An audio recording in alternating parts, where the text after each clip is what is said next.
Russia says it has recovered bodies and other key evidence for their investigation into the plane crash near Moscow this week. It's presumed to have killed Yevgeny Prigozhin, the head of the Wagner mercenary group. Rebecca Collard has more from Berlin.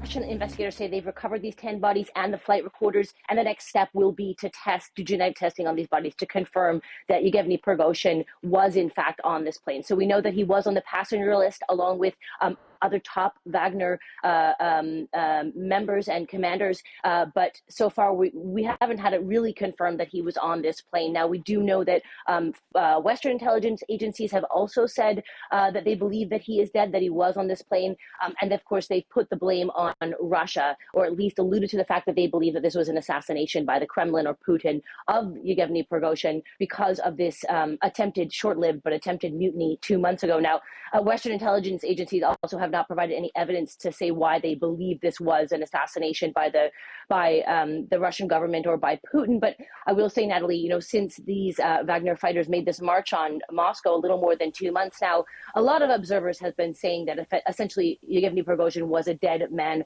walking, that there would be an interest from Putin and from the Kremlin to have him assassinated. So I think because of that, there's this assumption that this is what happened, but really we don't know. And I'll just say, Natalie, so the expectation, of course, is that there will be this genetic testing that will confirm whether or not this is Prigozhin and these other Wagner members.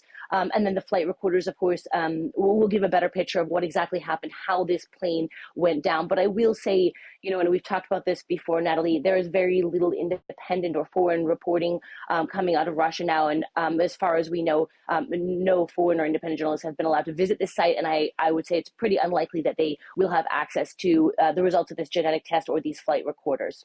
Now, Rebecca, the leader, Prigozhin, is presumed dead of the Wagner Group. What is the Kremlin saying about the future of the Wagner Group?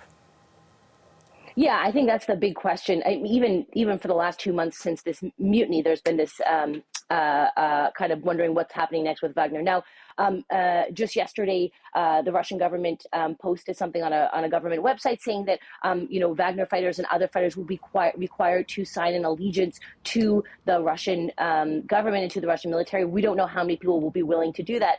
But I'll also just say, I think part of the reason why there's so much interest in what will happen with the future of Wagner is because, of course, Wagner played a key role in Russia's war in Ukraine, but also much farther afield, far outside Europe's borders. Wagner fighters are fighting in Africa and parts of the Middle East. So there's a lot of curiosity about what will happen, whether or not somebody else will be able to take over this organization, whether these Wagner fighters will continue to fight on behalf of Russia, and if so, who will control that group, Natalie?